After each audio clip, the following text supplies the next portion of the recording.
TEF, test d'évaluation de français. Épreuve de compréhension orale. Section A. Questions 1 à 4. Vous allez entendre 2 fois 4 hommes se présenter. Voici les dessins de 5 hommes.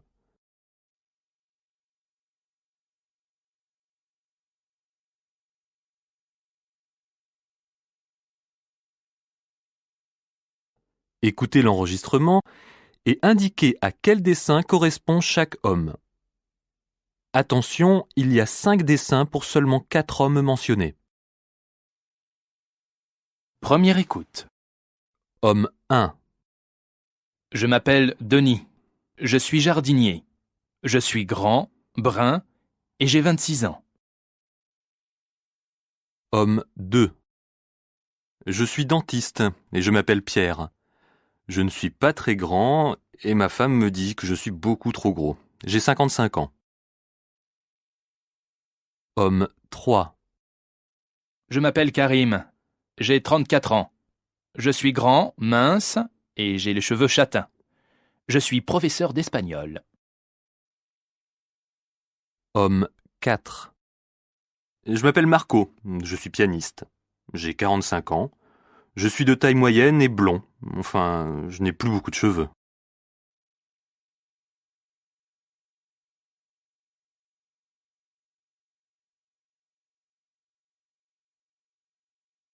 Deuxième écoute. Homme 1. Je m'appelle Denis. Je suis jardinier.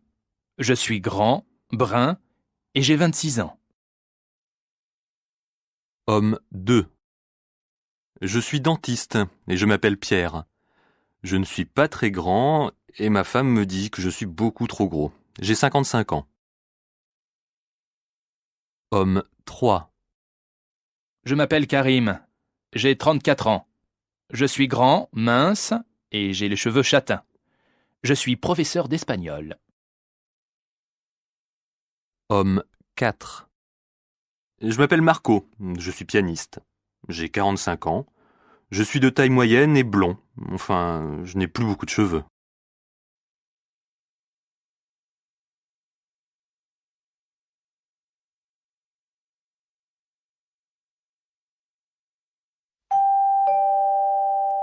Tournez la page, s'il vous plaît. Questions 5 à 8. Vous allez entendre 2 fois un dialogue entre 2 personnes qui parlent de ce qu'elles ont fait pendant les vacances. Voici les dessins de 5 activités.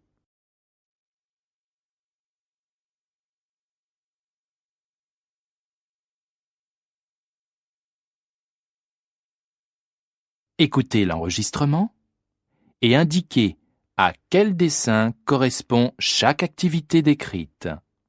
Attention, il y a 5 dessins pour seulement 4 activités mentionnées. Première écoute. Alors ces vacances, ça s'est bien passé? Génial! On n'a pas quitté la ville, mais c'était bien rempli. Qu'est-ce que vous avez fait de beau? Plein de choses. D'abord, on a visité l'exposition Monet. Ah oui, j'en ai entendu parler. Elle était très riche. Plus de 300 toiles. Ensuite, on est allé au théâtre. Et qu'est-ce que vous avez vu? Phèdre, de Racine. Fabuleux! Tous les acteurs jouaient à merveille. Ensuite, on a enfin vu le musée des Arts Premiers. Ah oui, je le connais bien. Vous avez aimé? Oh oui! Surtout les sculptures africaines. Et c'est pas tout. On a assisté à un spectacle éblouissant. Qu'est-ce que c'était? Écoute, c'était un mélange de danse moderne, de mime et d'acrobatie avec une bonne dose d'humour. Inoubliable. Dis donc, je vois que vous n'avez pas perdu votre temps.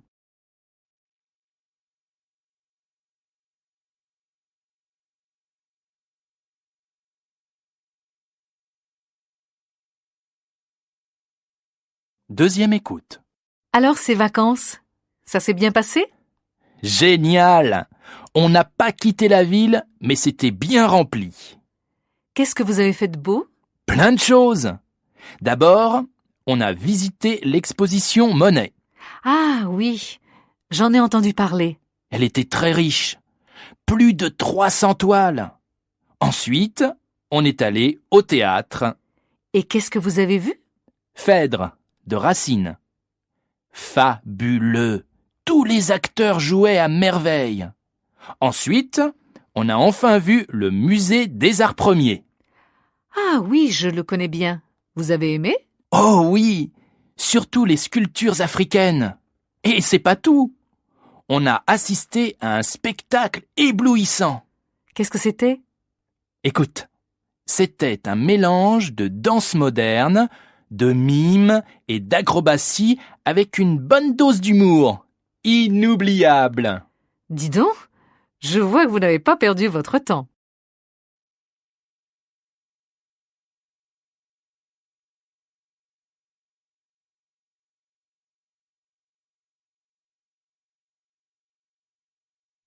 Section B. Questions 9 à 20. Vous allez entendre 6 messages sur répondeur téléphonique.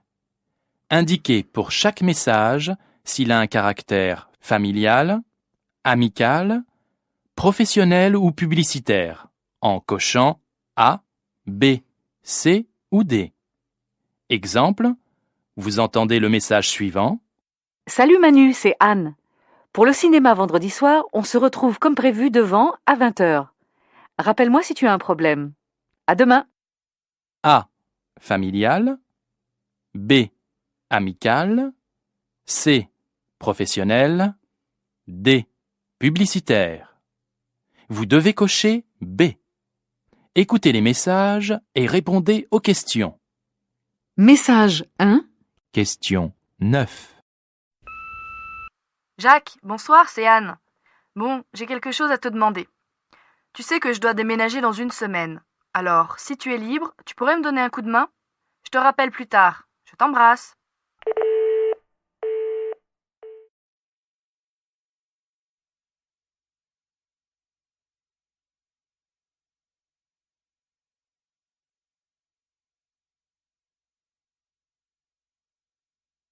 Message 2. Question 10. Bonjour, c'est Stéphane, ton voisin du 2e étage. Comme tu le sais, je vais partir en voyage la semaine prochaine. Pourrais-tu prendre mon courrier dans la boîte aux lettres? Merci de me rappeler.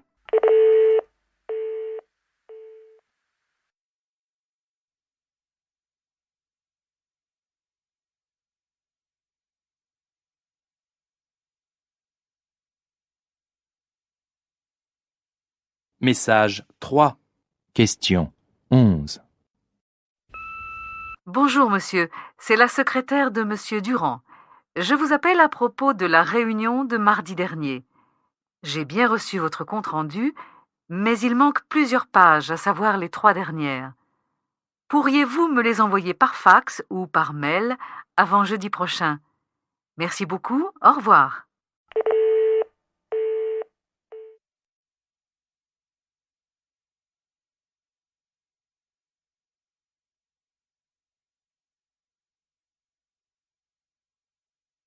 Message 4.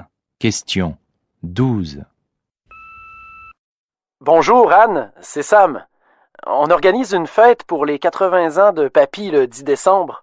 Tous les cousins viendront. Tu seras là aussi? Rappelle-moi pour me le dire.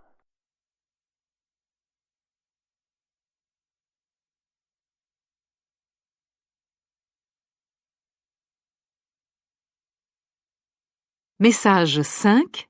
Question 13. Bonsoir Véronique. Michel Dutheil à l'appareil. J'aurais souhaité savoir si vous pouviez faire la traduction du rapport sur le programme Erasmus pour demain, car nous aurons une réunion avec nos partenaires à 11h à l'ambassade. Merci de me rappeler dès que possible.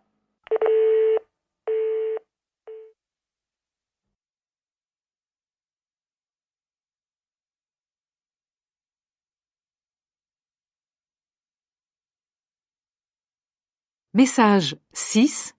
Question 14. Bonjour, monsieur Rameau. Vous utilisez nos services pour votre téléphone portable depuis quelques mois déjà.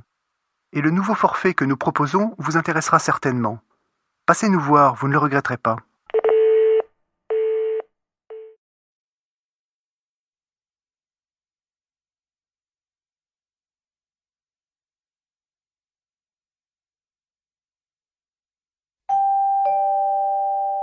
Tournez la page, s'il vous plaît. Vous allez entendre une deuxième fois chacun des 6 messages. Indiquez pourquoi la personne appelle. Exemple, vous entendez une deuxième fois le message suivant. Salut Manu, c'est Anne. Pour le cinéma vendredi soir, on se retrouve comme prévu devant à 20h. Rappelle-moi si tu as un problème. À demain. La personne appelle pour A. Refuser une invitation. B. Donner une adresse. C. Confirmer un rendez-vous. D. Féliciter. Vous devez cocher C. Maintenant, écoutez les messages et répondez aux questions. Message 1. Question 15. Jacques, bonsoir, c'est Anne. Bon, j'ai quelque chose à te demander. Tu sais que je dois déménager dans une semaine. Alors, si tu es libre, tu pourrais me donner un coup de main? Je te rappelle plus tard. Je t'embrasse.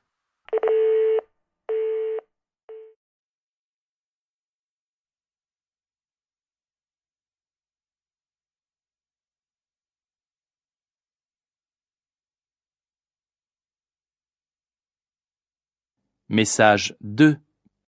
Question 16. Bonjour, c'est Stéphane, ton voisin du 2e étage. Comme tu le sais, je vais partir en voyage la semaine prochaine. Pourrais-tu prendre mon courrier dans la boîte aux lettres?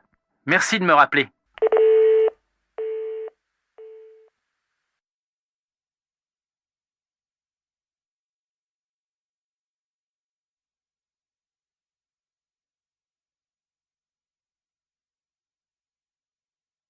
Message 3. Question 17. Bonjour monsieur, c'est la secrétaire de monsieur Durand. Je vous appelle à propos de la réunion de mardi dernier. J'ai bien reçu votre compte-rendu, mais il manque plusieurs pages, à savoir les 3 dernières. Pourriez-vous me les envoyer par fax ou par mail avant jeudi prochain? Merci beaucoup, au revoir.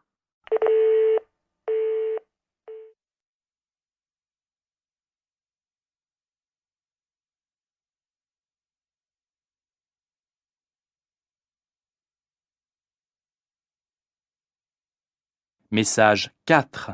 Question 18. Bonjour Anne, c'est Sam. On organise une fête pour les 80 ans de Papy le 10 décembre. Tous les cousins viendront. Tu seras là aussi? Rappelle-moi pour me le dire.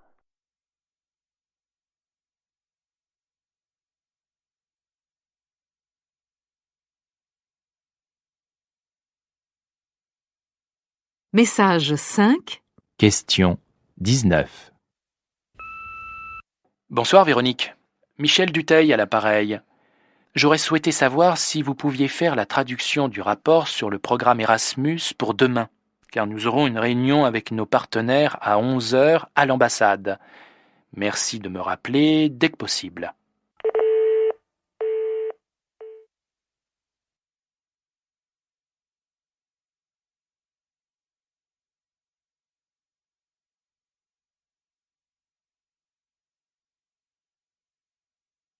Message 6. Question 20. Bonjour, monsieur Rameau. Vous utilisez nos services pour votre téléphone portable depuis quelques mois déjà. Et le nouveau forfait que nous proposons vous intéressera certainement. Passez nous voir, vous ne le regretterez pas.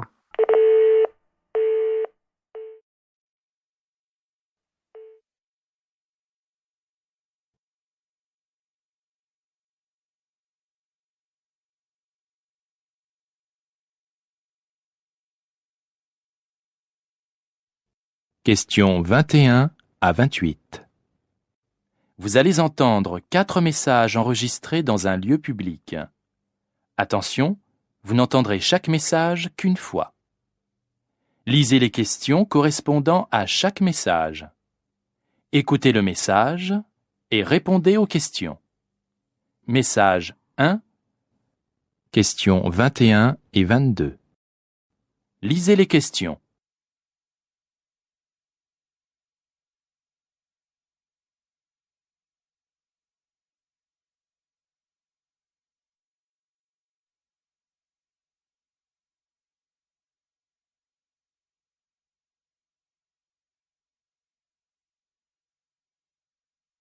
Écoutez le message.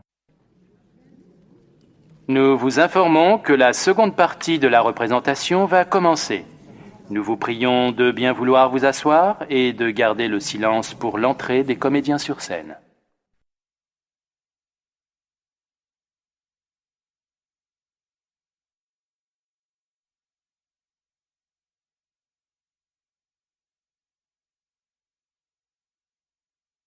Message 2, questions 23 et 24. Lisez les questions.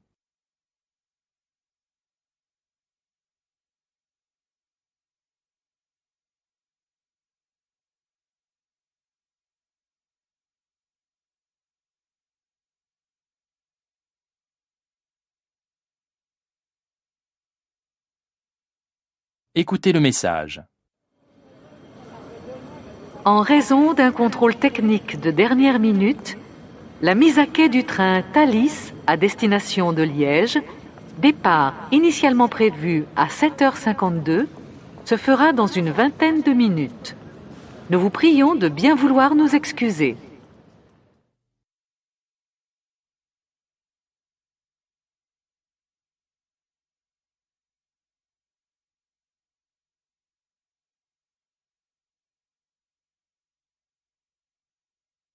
Message 3, questions 25 et 26.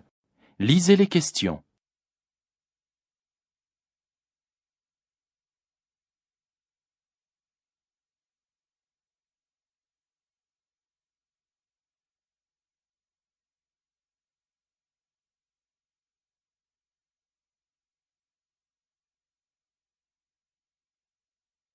Écoutez le message. Suite à des travaux d'agrandissement, nous informons notre aimable clientèle que le stand poissonnerie est momentanément fermé. Il réouvrira à la fin du mois. Nous nous excusons pour ce désagrément.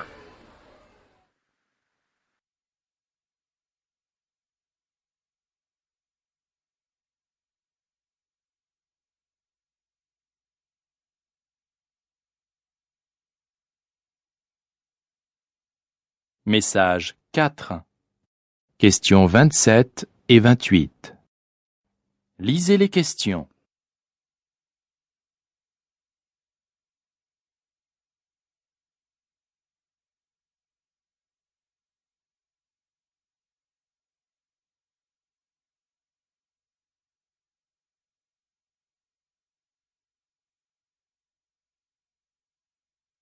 Écoutez le message. Mesdames, Messieurs, pour le bon déroulement de la sortie, nous vous invitons à ne quitter vos places qu'après la rentrée des joueurs au vestiaire. Les personnes placées en face de la tribune officielle voudront bien sortir par la porte nord. Celles qui sont à gauche de la tribune passeront par la porte ouest. Celles qui sont à droite, par la porte est. D'avance, merci.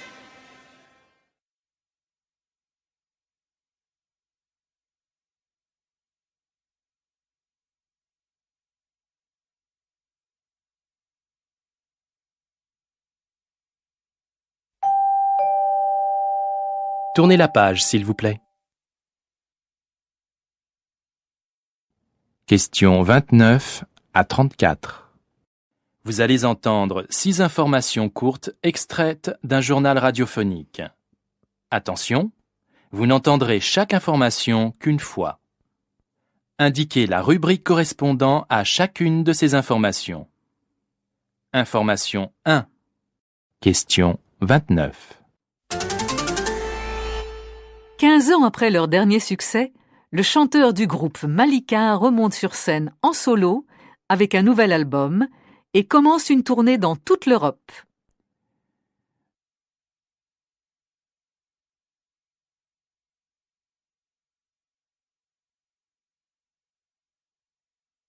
Information 2. Question 30. Le président et le ministre des Affaires étrangères reçoivent aujourd'hui des représentants de l'Union européenne afin d'étudier avec eux un accord de désarmement.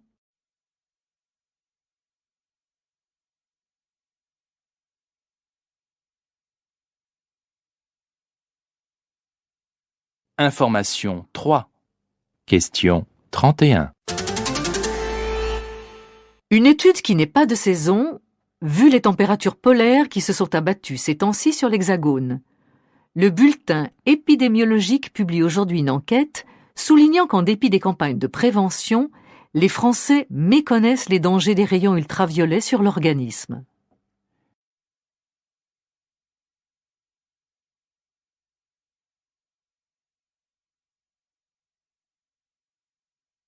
Information 4. Question 32. Considérant que l'indexation des tarifs du gaz sur ceux du pétrole ne justifie pas la hausse annoncée, la Commission de régulation de l'énergie a rendu un avis négatif concernant cette augmentation en réponse à l'enquête commandée par le Conseil des ministres.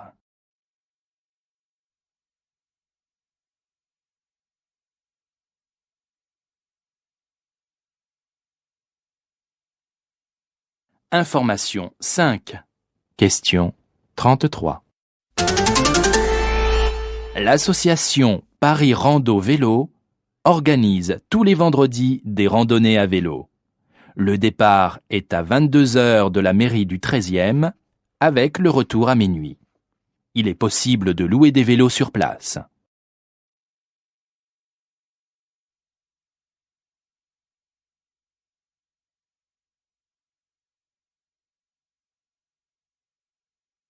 Information 6.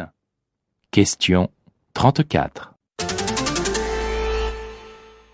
Le premier opéra africain se joue à Québec en plusieurs langues parlées dans l'Afrique de l'Ouest. Réunissant pas moins de 80 comédiens de 3 générations issus d'une douzaine de pays subsahariens, cette représentation grandiose est une œuvre contemporaine nourrie de tradition.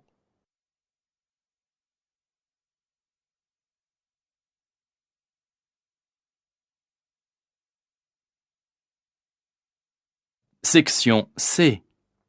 Questions 35 à 40. Vous allez entendre 6 personnes répondre à la question suivante. Quel type de relation entretenez-vous avec vos voisins? Indiquez si la personne interrogée A. Entretient des relations plutôt proches et amicales. B. Entretient des relations superficielles et neutres. C. Entretient de très mauvaises relations. D. Souhaiterait entretenir des relations plus conviviales. Attention, vous n'entendrez chaque personne qu'une fois. Personne 1. Question 35. Vous savez, je les croise sur le palier ou dans l'ascenseur et je leur dis poliment bonjour, mais c'est tout. Ils ont l'air charmants, mais je les connais à peine.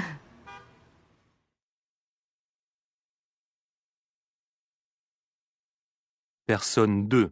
Question 36. Moi, je suis nouveau dans l'immeuble et je viens de la campagne. Mais je trouve vraiment dommage que les gens se connaissent pas mieux et fassent pas davantage de choses ensemble.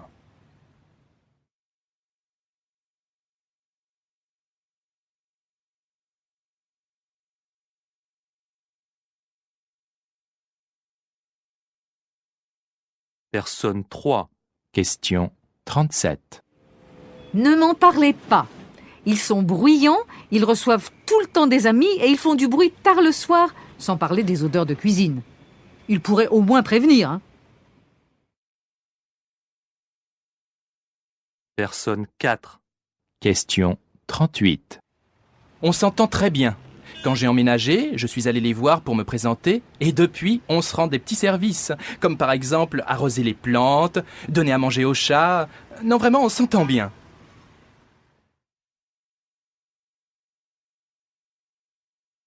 Personne 5. Question 39. Je leur fais entièrement confiance. Je leur ai même donné un double de mes clés au cas où je perdrais les miennes.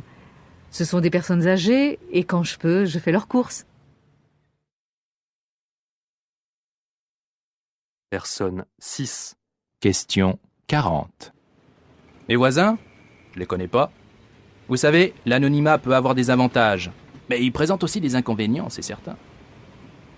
Imaginez que vous ayez un problème, un grave problème. Eh bien, vous ne pouvez compter sur personne. C'est regrettable.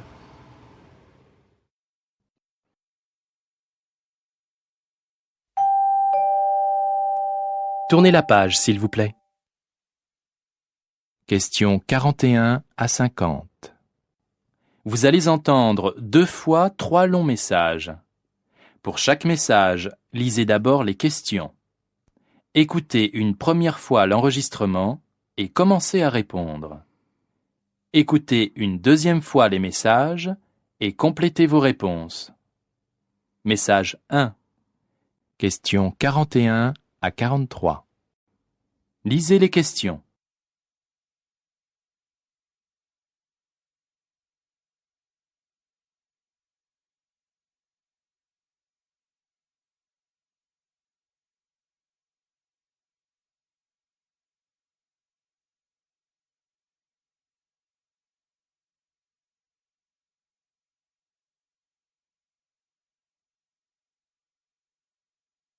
Première écoute.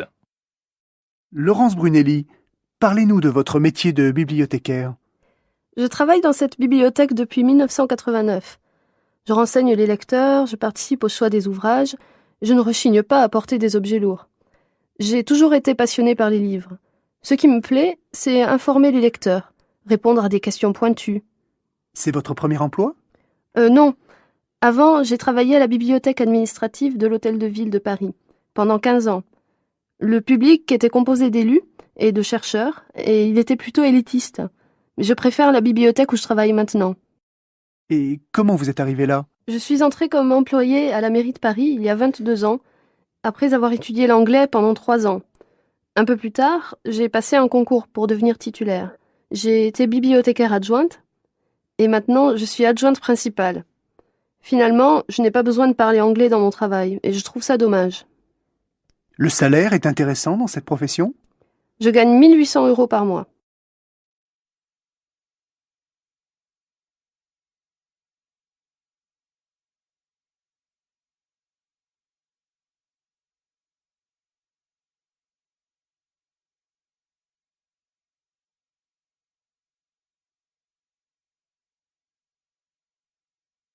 Deuxième écoute.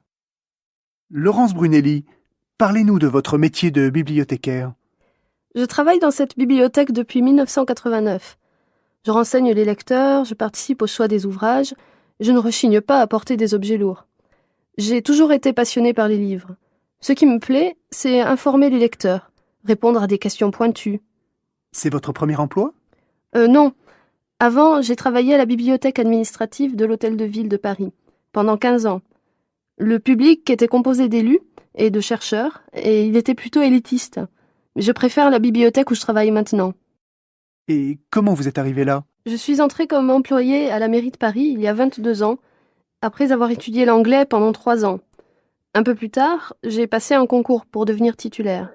J'ai été bibliothécaire adjointe, et maintenant je suis adjointe principale. Finalement, je n'ai pas besoin de parler anglais dans mon travail, et je trouve ça dommage. Le salaire est intéressant dans cette profession? Je gagne 1 800 € par mois.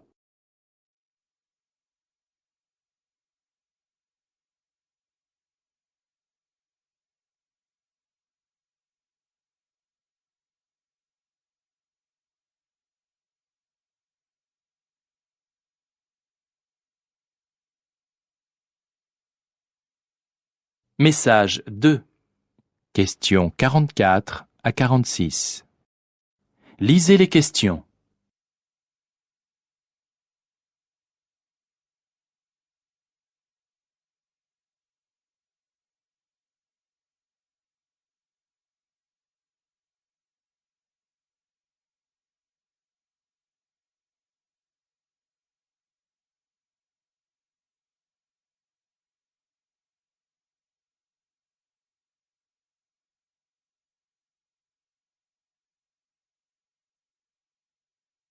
Première écoute. François Gréter, vous êtes architecte urbaniste, spécialisé dans la construction des tours gigantesques érigées dans les capitales du monde entier.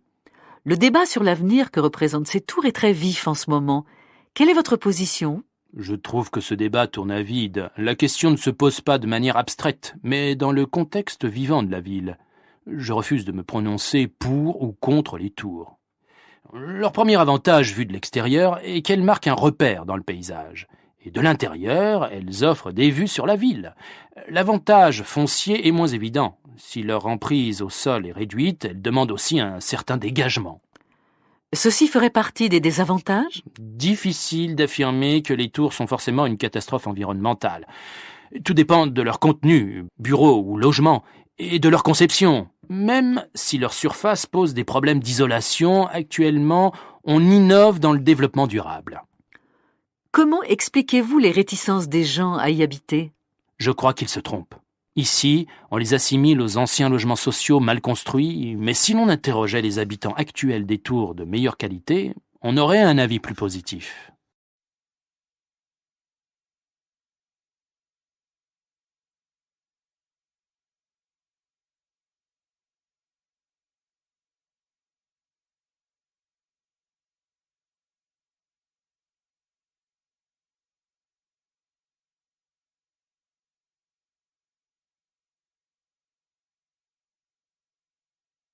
Deuxième écoute.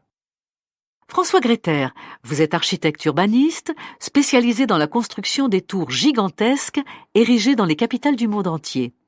Le débat sur l'avenir que représentent ces tours est très vif en ce moment. Quelle est votre position ? Je trouve que ce débat tourne à vide. La question ne se pose pas de manière abstraite, mais dans le contexte vivant de la ville. Je refuse de me prononcer pour ou contre les tours. Leur premier avantage vu de l'extérieur est qu'elles marquent un repère dans le paysage. Et de l'intérieur, elles offrent des vues sur la ville. L'avantage foncier est moins évident. Si leur emprise au sol est réduite, elles demandent aussi un certain dégagement. Ceci ferait partie des désavantages ? Difficile d'affirmer que les tours sont forcément une catastrophe environnementale.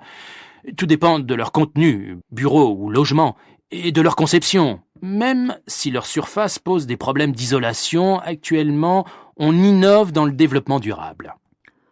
Comment expliquez-vous les réticences des gens à y habiter ? Je crois qu'ils se trompent. Ici, on les assimile aux anciens logements sociaux mal construits, mais si l'on interrogeait les habitants actuels des tours de meilleure qualité, on aurait un avis plus positif.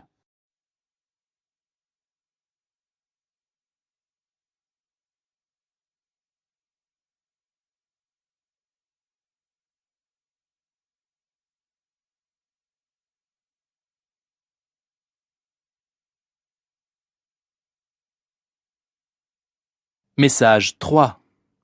Questions 47 à 50. Lisez les questions.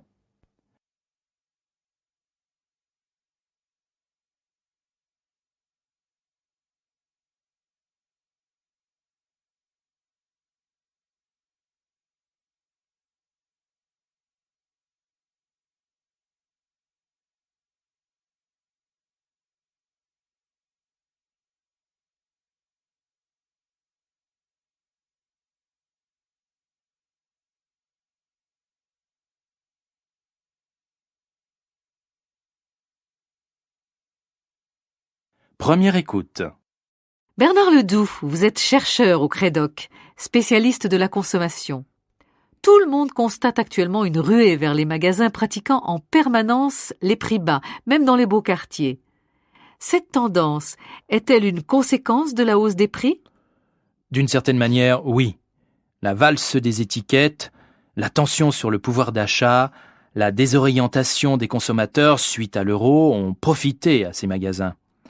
Mais je crois que cette explication est superficielle. En fait, ces enseignes répondent à une nouvelle demande. En l'occurrence, ils proposent des produits moins chers, de qualité basique, avec un service minimum mais fonctionnel. Ils décollent parce qu'ils ont lancé un nouveau circuit. On peut même ajouter qu'ils n'ont pas encore fait le plein des foyers de consommation, contrairement aux surfaces commerciales classiques. Certaines de ces enseignes quadrillent vraiment les grandes agglomérations. Ils ouvrent régulièrement de nouveaux espaces. Comment expliquez-vous cette explosion? Il est vrai qu'on remarque une véritable montée en flèche du phénomène dans les grands centres urbains. On estime aujourd'hui que plus d'une personne sur deux fréquente ce type de commerce et les consommateurs appartiennent, comme vous l'avez signalé, à toutes les catégories de population. Cette évolution est constante depuis 10 ans. Leur part de marché augmente en gros d'1 point chaque année et ils ne sont pas arrivés à saturation. Sonne-t-il alors le glas des supermarchés de proximité? Non, car ils fonctionnent comme circuits d'appoint. Les consommateurs, mieux informés, zappent entre leurs envies d'une marque précise et d'un prix plus juste. Mais il est certain que l'arrivée de ces pratiques commerciales a bouleversé le paysage de la grande distribution. Concrètement, les supermarchés se retrouvent face à une alternative. Soit ils tentent de les concurrencer sur le terrain des prix, en créant des marques très bon marché, mais cette stratégie semble risquée, soit ils affirment leur complémentarité en jouant sur la qualité, les services offerts ou l'étendue du choix. Mais la politique du bas prix n'est en aucun cas vouée à devenir le circuit dominant.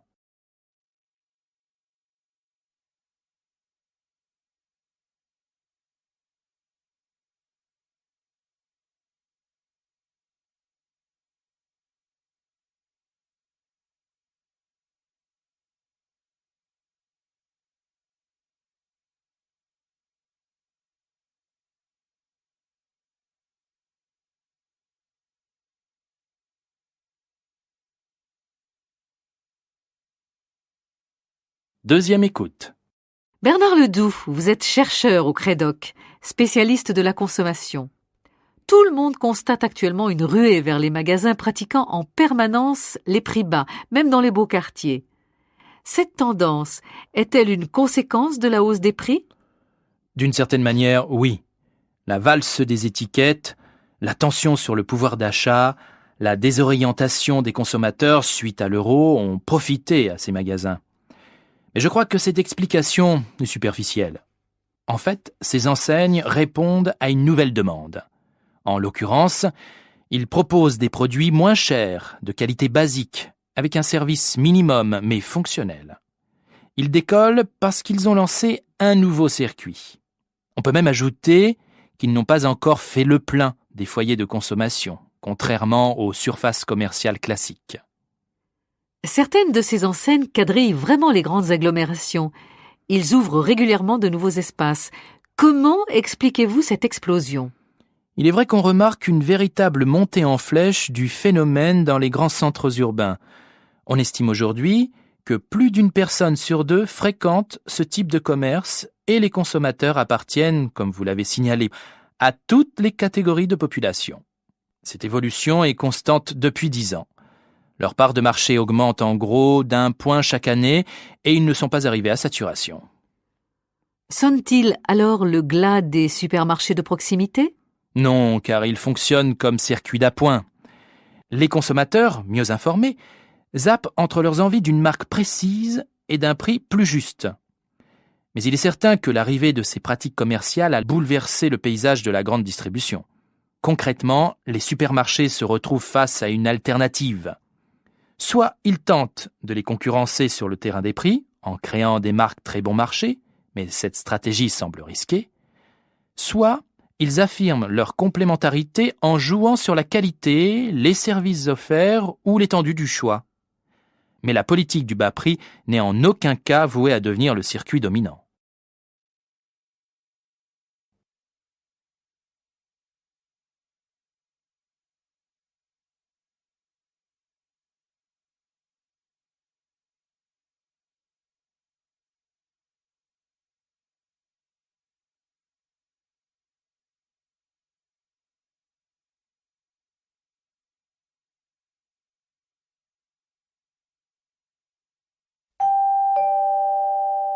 Tournez la page, s'il vous plaît.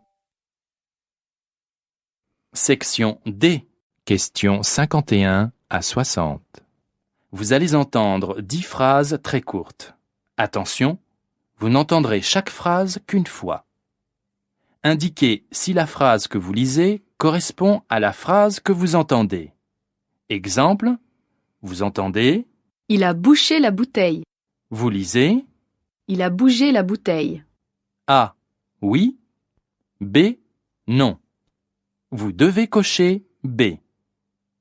Question 51. Mon fils a encore cassé son jouet.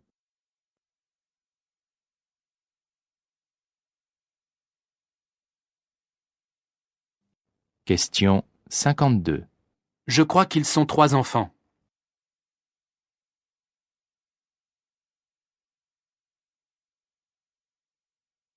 Question 53.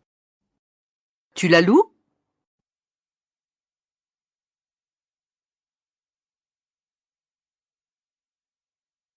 Question 54. Enfin, elle était raisonnable.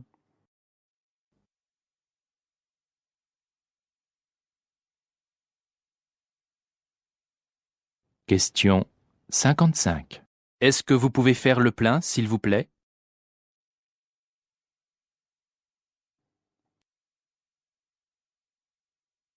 Question 56. Ils s'endettent sans cesse.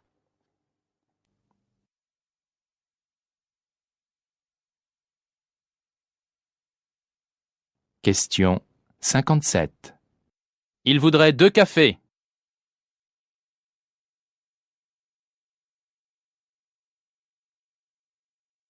Question 58. Ils sont retenus dans la glace?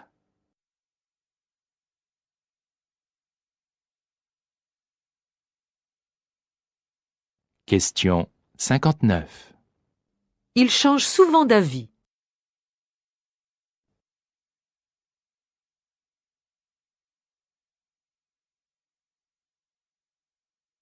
Question 60. Il faudra bien que tu l'achètes.